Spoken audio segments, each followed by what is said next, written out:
Lily Anderson sat motionless, her small hands clutching a threadbare stuffed penguin to her chest.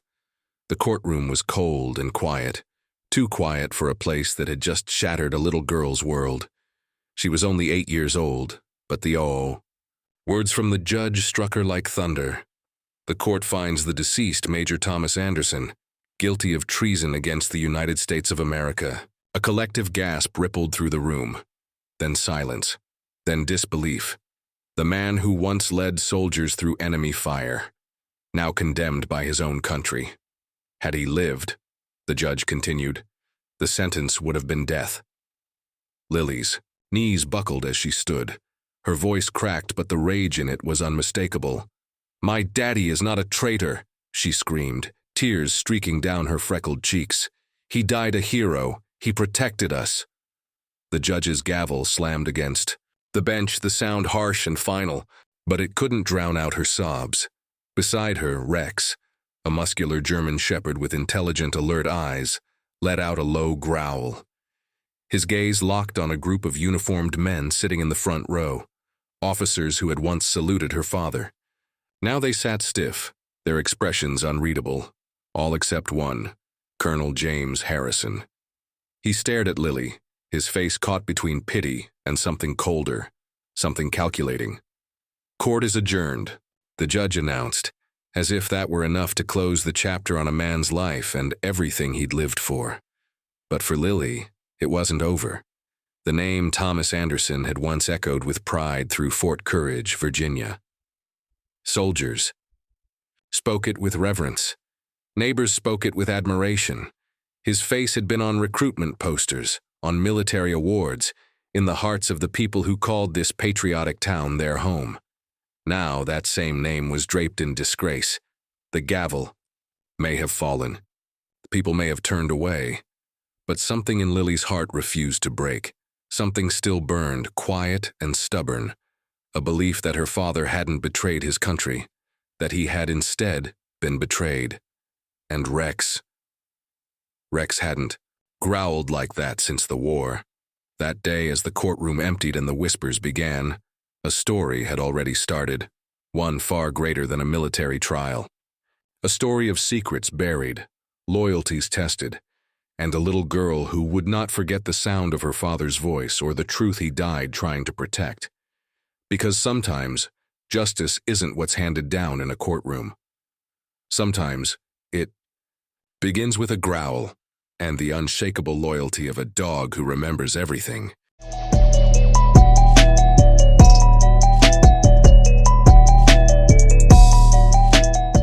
Fort Courage had never been a loud town, but in the weeks following the verdict, its silence grew sharp enough to cut.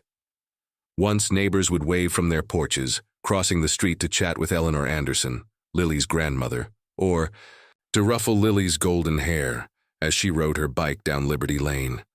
Once, casseroles would appear on the doorstep in neatly labeled containers whenever the Andersons needed a hand, but not anymore.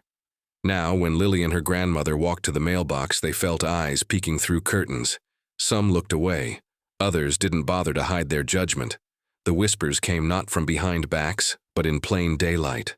There she is, the traitor's kid. The gold star still hung in their front window, a tribute to Thomas Anderson's service and sacrifice. But sometime in the night, someone had egged it. The sticky residue streaked down the glass like mock tears. Inside the house, time had stopped. The photographs of Thomas remained where they had always been. On the hallway wall, on the mantel, in the glass case beside his military medals.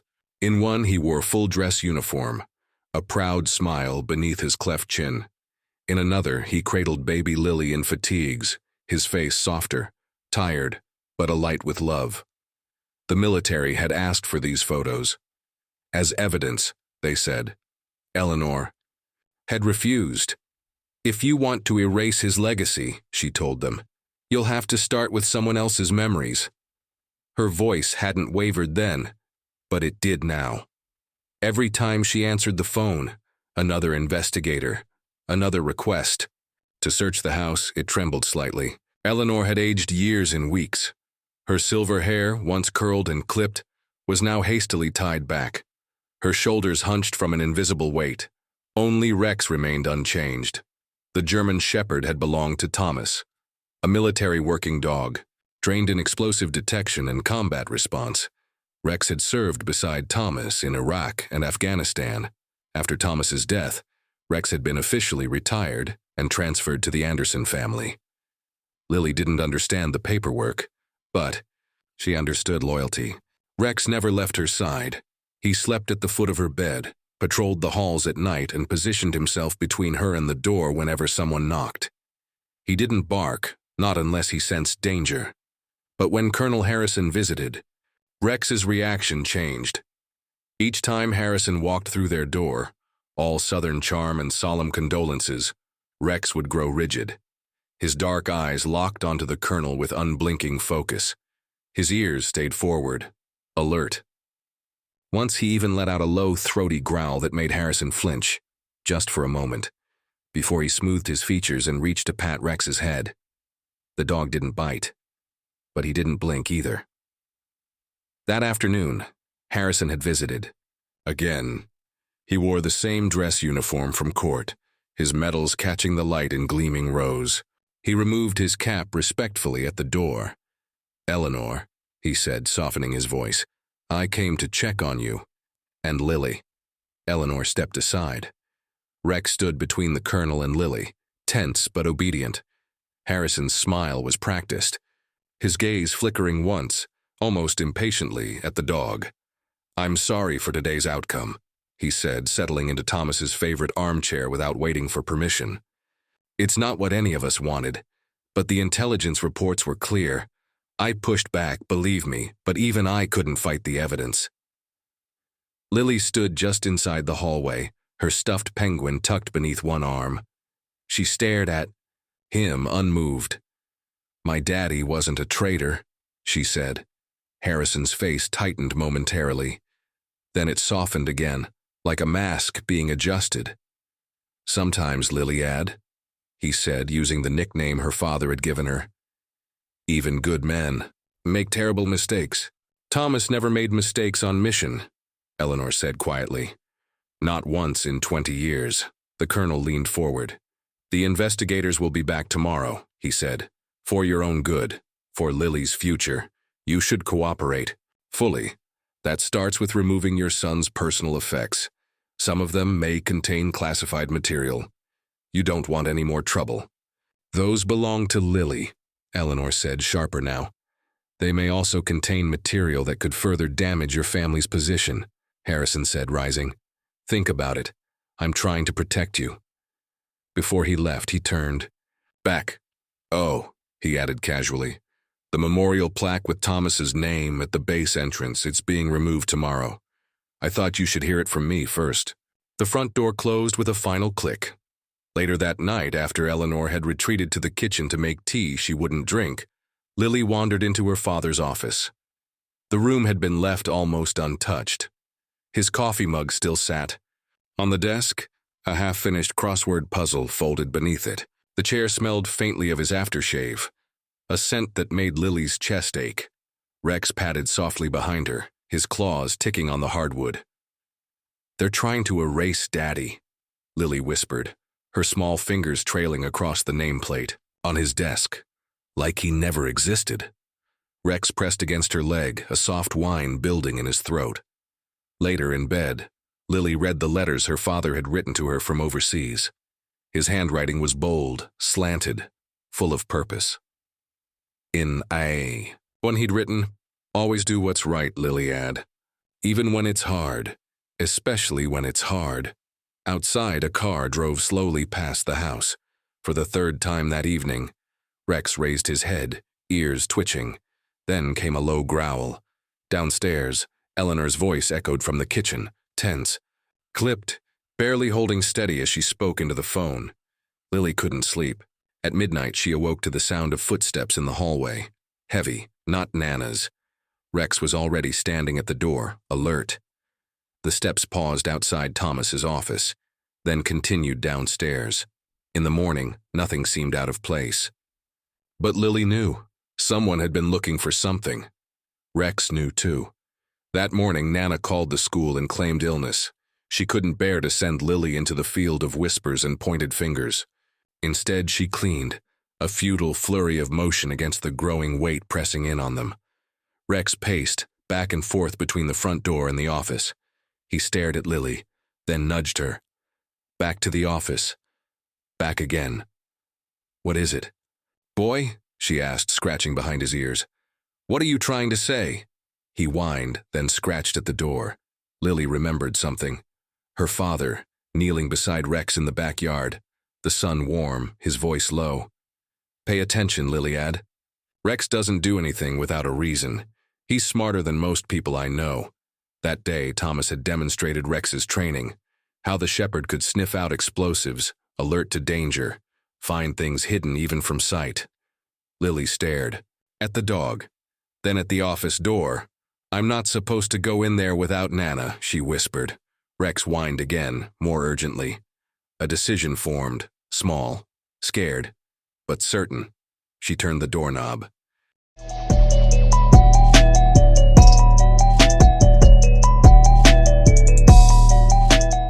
The door clicked open with a soft creak. The office was dim, still smelling faintly of old coffee, and the crisp, familiar scent of her father's aftershave. Lily stepped inside, heart thudding. Rex followed, his body low, his ears flicking forward, as he moved with purpose. He padded to the window and stopped near the far wall, his gaze locked on the floorboards. Lily hesitated in the doorway. "What are we looking for?" she whispered. Rex scratched at the floor once, then again, more insistently. She knelt beside him, running her fingers over the polished oak. At first, everything seemed smooth, uniform. But as she leaned in closer, she felt it, a faint edge.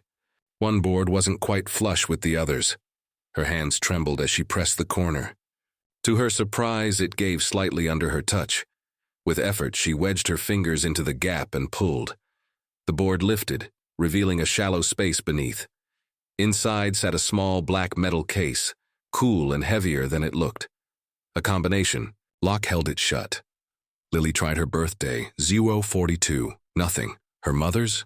Still no. Rex let out a low, patient whine. Lily tilted the case under the desk lamp and saw it. Faint scratches on the bottom, like someone had etched them with a paperclip. 3 numbers. 729. The case clicked open. Inside, nestled in foam, was a USB drive and a folded note. She recognized the handwriting immediately. "Rex knows the way." Her breath caught. "Dad trained you," she whispered to the dog. Rex thumped his tail once in response. Before she could inspect the drive further, she heard tires on gravel. Headlights swept across. "The windows." Rex stiffened. Lily slipped the USB into her pocket, replaced the floorboard and closed the office door just as the doorbell rang. Nana appeared from the kitchen, wiping her hands on a dish towel.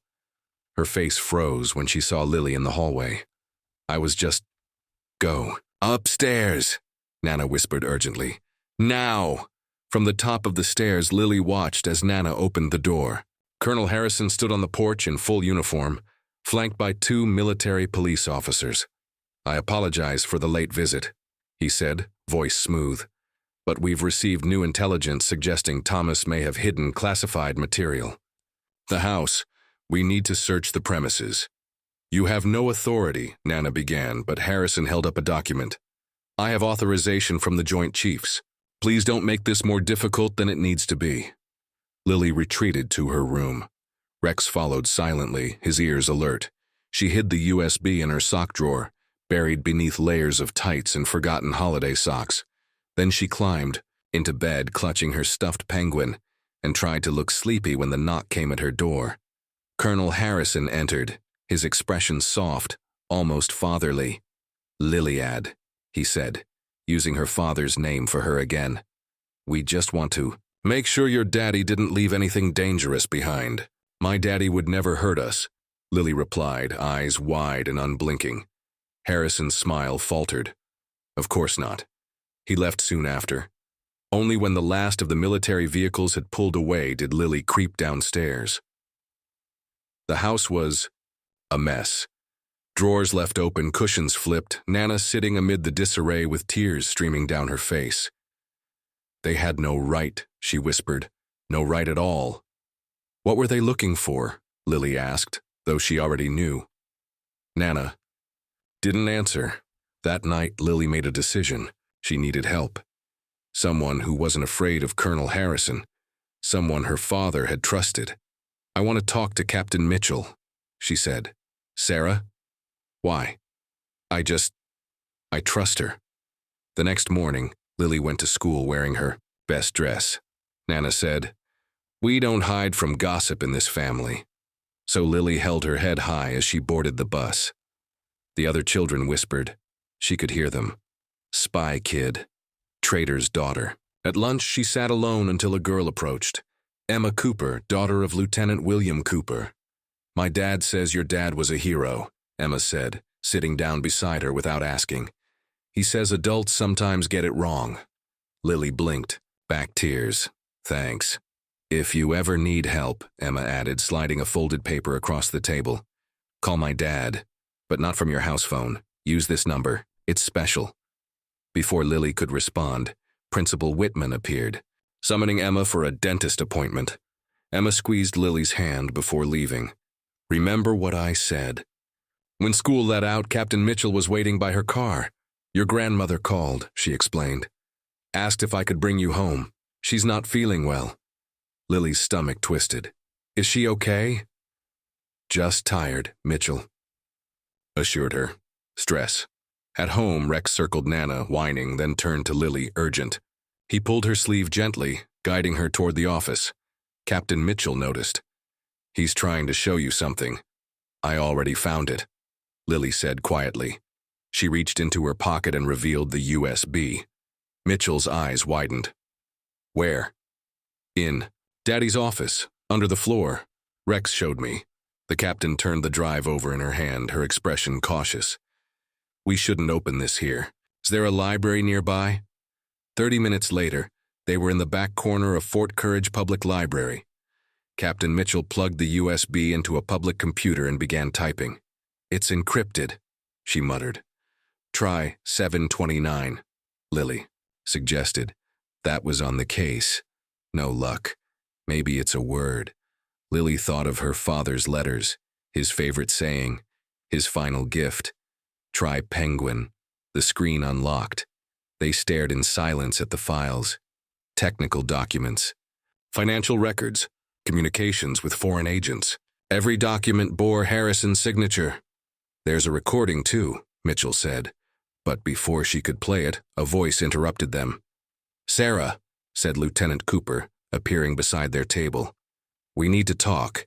He'd tracked them down after hearing what Emma had told him. As they left the library, Cooper's face was grim. "You can't go back to your house," he warned.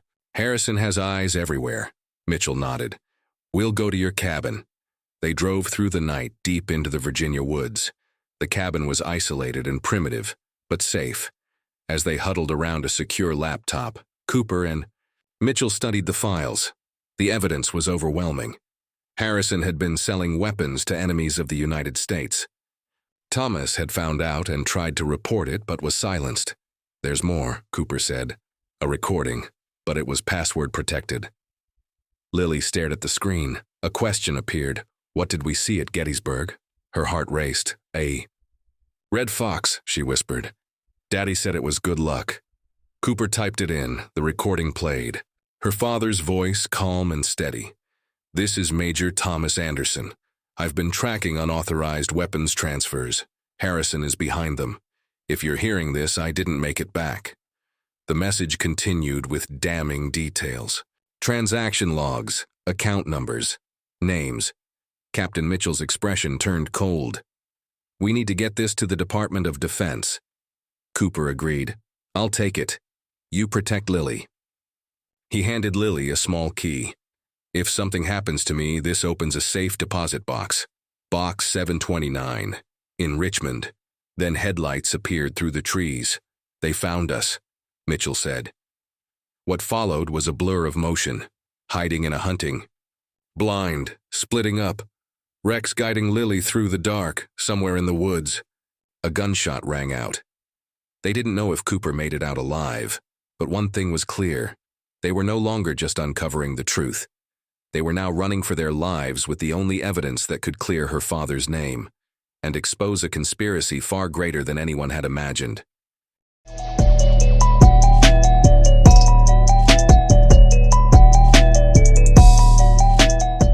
The night had fallen thick and silent around the hunting blind, but Lily's thoughts roared louder than any forest creature. She sat curled up beside Rex, the German shepherd's warm flank rising and falling steadily. Each movement reassured her he was there, watchful, loyal, alert. Captain Mitchell sat near the edge of the wooden platform, her back pressed to the cold timber wall, eyes trained on the woods below. Her service pistol lay in her lap, ready. "Do you think he got away?" Lily whispered. Mitchell didn't answer right away. Then, softly, he knew what he was doing. Lieutenant Cooper's led soldiers through worse than this, but the tension in her voice betrayed her worry. Lily knew that tone. It was the same one Nana used when pretending things were okay. The night passed slowly. A distant owl hooted once. Then again. The wind whispered through the trees like voices too faint to understand. At dawn, the world changed. Birdsong returned, tentative but steady. As the sky lightened, Mitchell cautiously peeked through a slat in the blind. Nothing moved in the clearing below. "We wait one more hour," she said. "Then we head out." When the sun had fully breached the horizon, they descended from the blind and began their careful journey back toward the nearest road. Rex led, his body language calm but vigilant. After nearly an hour of walking, they emerged near a rundown gas station. An older man with a name tag that read Earl looked up from a newspaper behind the counter. "Car trouble?" he asked, eyeing the mud-streaked captain and the tired child. "Something like that," Mitchell said with a practiced smile. "Any chance you know a taxi service?" Earl chuckled. "Lady, this ain't New York. No taxis out here. County bus only runs Tuesdays and Fridays." Mitchell's smile didn't fade. "Any chance you're headed toward Harrisburg today?" Earl squinted at her, then glanced at Lily. "That your girl?" "My niece," Mitchell replied. Earl grunted. "I get off in an hour. I'll take you." Across the street, a diner opened its doors. Over pancakes and weak coffee, Mitchell tried to reach Cooper. No answer. Then she checked the news. A report played silently on the diner TV. "Lieutenant William Cooper, detained on suspicion of espionage." Mitchell's jaw clenched. "They've arrested him." "But he was helping us," Lily said, eyes wide. "They don't care," Mitchell murmured. "Harrison's spinning the story his way." Back at the gas station, Earl pulled up in a rusted pickup. "Still need that ride." They climbed in. Rex jumped into the truck bed, his eyes sweeping the countryside as they drove. "Where exactly are we headed?" Earl asked. "Harrisburg." "Then Richmond," Mitchell replied. "Best stay off the main roads," Earl advised. "You're not the first to want to disappear for a bit." He dropped them at a used car dealership, patting the steering wheel. "Tell Dexter Earl sent you. He'll cut you a deal, cash only, no questions." An hour later, they were driving south in a scratched-up Chevy with questionable paperwork, but a full tank of gas. Mitchell kept to back roads, checking the mirrors constantly.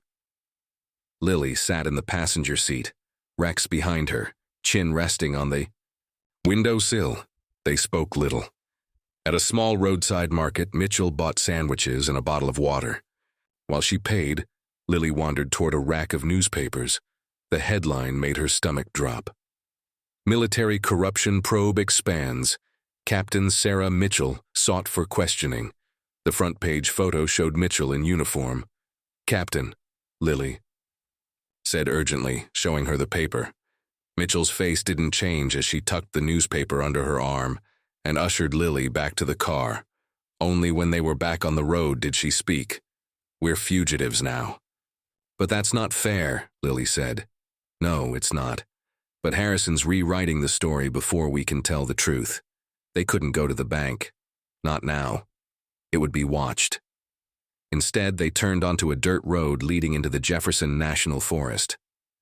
"My uncle has a cabin here," Mitchell said. "No power, no phone, but no one for miles. The cabin was rustic, dusty, but dry. Rex immediately did a full perimeter check. When he returned, Mitchell lit a kerosene lamp, casting flickering shadows across the bare walls. What now? Lily asked, exhaustion tugging at her limbs. Now we call the one person who might help us, Mitchell said, retrieving a satellite phone from beneath a loose floorboard. She dialed. General Westfield, she whispered. He outranks Harrison. And he served with your grandfather. But when she hung up, her expression was grim. He's out of the country, unreachable for 48 hours. They sat in silence. Then Lily spoke. What about Colonel Peterson? Daddy trusted him. Mitchell nodded slowly. He's at Quantico now. Could work. We'll reach out in the morning. That night, Lily lay beside Rex, his breath steady against her ribs. Outside, the wind stirred the branches like whispers returning. A knock shattered the quiet. Mitchell extinguished the lamp instantly. Rex tensed. Stay hidden, Mitchell ordered. Another knock. Captain Mitchell, came a voice from the other side. It's Colonel Harrison. We need to talk. Rex stood motionless, body taut like a drawn bow. I know Thomas left something, Harrison continued. But you don't understand the whole picture. He spoke of deals, threats, negotiations. He claimed the safe deposit box was already emptied, that Nana was in the hospital, that Lily was being dragged into a war she couldn't win. Then silence. 5 minutes passed before Mitchell moved. She opened the door and retrieved the phone. Harrison had left. He's trying to divide us, she said. But what if Nana really is sick? Lily asked. Mitchell knelt. If she's in the hospital, she's being cared for, but we need to finish what your father started.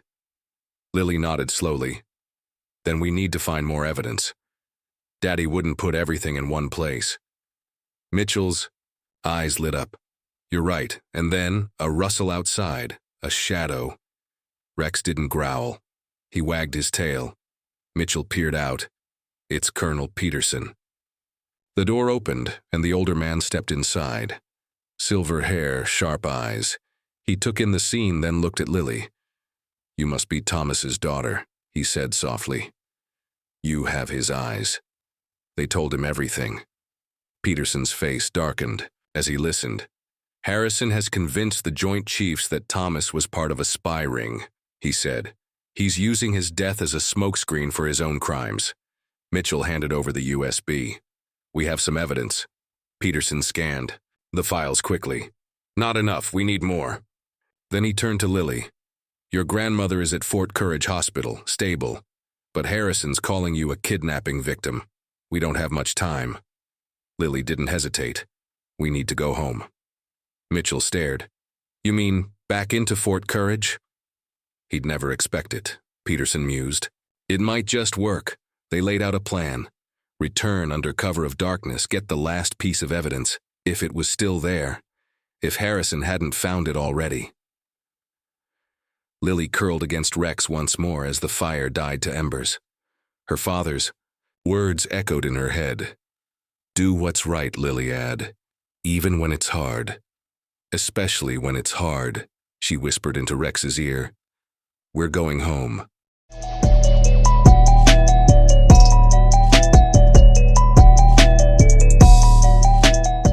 The return to Fort Courage was like slipping into the lion's den. At dawn, they approached the town in Colonel Peterson's nondescript sedan. Lily lay beneath a blanket in the back seat, barely breathing, while Rex rode in the front beside Peterson, posed like a retired service animal accompanying its owner. His leash was loose, but his posture was alert, always alert. Peterson spoke in low tones. My access credentials are still good, but the clock is ticking. Harrison will notice I'm here within the hour. Beside him, Captain Mitchell, now, dressed in plain clothes with her hair pulled under a baseball cap, checked her watch. We need 15 minutes. 20 max. They drove past silent houses and dew-covered lawns. The American flag still hung outside, but they no longer stirred pride in Lily. They looked like secrets waiting to be folded. First stop, Fort Courage Memorial Hospital. Peterson pulled into the rear entrance, usually reserved for supply deliveries. Staff. Security's lightest here. Lily, you remember where the cardiac unit is? She nodded. He handed her a small two-way radio. Use this only if there's trouble, channel 3. Otherwise, complete silence. Rex followed her in, his paws soundless on the sterile floors. Inside, everything smelled like disinfectant and uncertainty. Nurses moved like shadows in soft shoes, their faces tense with exhaustion. Lily found her grandmother's room. Eleanor Anderson lay pale beneath thin hospital blankets, her eyes closed, face pinched with pain. But when Lily stepped close, Eleanor stirred. "Lily," she breathed. "Oh my God, is it really you?" "Nana," Lily whispered, tears springing to her eyes. "I just wanted to see you, to make sure you're okay." Eleanor reached out, clasping her hand tightly. "They said you were kidnapped, that you were in danger." "I'm safe. Captain Mitchell's helping me." "Nana, we found something, Daddy. Left us proof. But I need to go back to the house. There's more, behind the painting in his office." Eleanor's eyes sharpened. "The lighthouse?" Lily nodded. "The spare keys in the ceramic frog by the back step," Eleanor said, urgently. "But be careful. Harrison's had the house under surveillance. Men come by at all hours." Footsteps echoed down the hall. "A nurse!" "I have to go," Lily said, brushing a kiss to her grandmother's cheek. "I love you." "I love you too," Eleanor whispered. "And Lily, be brave, like your father." They slipped back out through the service corridor. Peterson was waiting, jaw clenched, but he said nothing. He simply drove. By the time they reached Liberty Lane, the town was beginning to wake. Morning joggers, newspaper deliveries, sprinklers ticking across trimmed lawns. Mitchell surveyed the scene. "Veterans Park backs up to your backyard?" "Yes," Lily said. "We'll go that way. Avoid the street. Peterson will create a diversion." Minutes later, while Peterson filed a suspicious activity report with the base patrol on the far side of town, Mitchell and Lily moved through the dew-soaked trees of Veterans Park. Rex ranged ahead, silent and focused. The fence behind Lily's house had a loose board, just as she remembered. Mitchell squeezed through first, then helped Lily and Rex.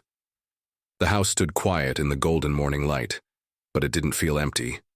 Lily retrieved the spare key and unlocked the back door. Inside, the house was different. It had been searched again, more thoroughly this time. Cushions were tossed, books half burned, picture frames cracked. But one thing hadn't moved. The painting, Thomas Anderson's favorite. A tall white lighthouse standing sentinel over stormy seas. Lily reached for it. "Wait," Mitchell said, stepping closer. The frame was heavy, solid wood, but something about the back felt off. She pressed at the corners. One gave way with a soft click. The backing loosened, revealing a shallow hidden compartment. Inside, a second flash drive, a small voice recorder, and a sealed envelope marked for Lily. "Your father was prepared," Mitchell whispered. Suddenly Rex growled, voices outside. Car doors slamming. "Military police," Mitchell hissed. "They're surrounding the house." They raced upstairs. "There's a skylight in the attic," Lily said. "Daddy installed it last year." They pulled down the ladder and climbed up, dragging Rex behind them. Just in time. "Military police. We know you're in there. Come out with your hands visible." The attic was hot and dusty. The skylight led to the roof. Mitchell helped Lily out first, then hoisted Rex through. The roof was steep. Shingles slick with morning dew.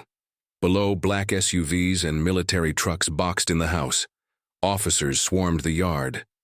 "Change of plan," Mitchell said. "We surrender, but not to them. To Peterson." She quickly removed the flash drive and recorder from her pocket. "They'll search me, but not Rex. Military protocol." She found the hidden pouch in Rex's collar, one Thomas had shown her years ago, and tucked the evidence inside, folding the letter into the lining. "Whatever happens," she told Lily, "Rex stays with you." Then she crawled to the edge of the roof and made noise. "Military police, hands where I can see them," came the shout. "I'm unarmed," Mitchell called back. "The child is unharmed." "Captain Mitchell," came a familiar voice. "Colonel Peterson." Is that you? Lily took a breath. Colonel Peterson, we found it. Daddy's evidence. It's here. The chaos below paused. Then Mitchell and Lily were helped down from the roof. Captain Mitchell was immediately placed under arrest. Desertion, kidnapping, conspiracy, she went quietly. Calm. But before she was led away, she caught Lily's, "I trust Rex." Colonel Peterson stepped forward. "I'm taking custody of the child and her service animal," he said, "until this mess is sorted out." The MPs hesitated. "Check your files," he said coldly. "Thomas Anderson's will names me as her guardian." They didn't argue. Later, in Peterson's private quarters, the world felt still. Lily sat with Rex curled beside her. She reached into his collar and retrieved the drive, the recorder, and her father's letter. Peterson turned to her. "Would you like me to read it?" She nodded. He unfolded the letter and read aloud. "My dearest Liliad, if you're reading this, then things happened just as I feared. I'm sorry for leaving you. A father should never write this kind of letter to his little girl. But I had to try. I had to protect you, and the truth. I discovered things, sweetheart. Terrible things. Harrison and others like him betrayed everything we fought for. I tried to stop them the right way. It didn't work. So I left breadcrumbs. I trained Rex to help you. I knew you'd find him. You're braver than you know, and smarter than anyone I've ever met. Trust your instincts. Do what's right, even when it's hard, especially when it's hard. All my love, always, and forever. Daddy." Lily's tears came quietly. Rex nudged her hand. The evidence wasn't just paperwork. It was her father's voice, his legacy, and now it was hers to protect. She looked at Colonel Peterson. "What do we do now?" He placed a gentle hand on her shoulder. "We fight, Lily. The truth is finally on our side."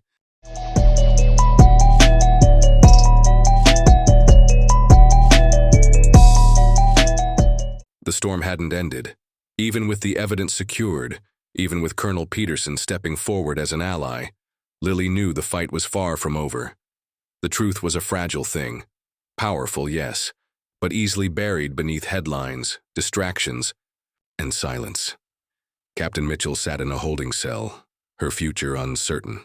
Her name already tainted in the eyes of those who believed the first lie they were told. Lieutenant Cooper had disappeared into a system that wasn't designed to protect whistleblowers, and Nana, sweet, fierce Nana, was recovering alone in Tau.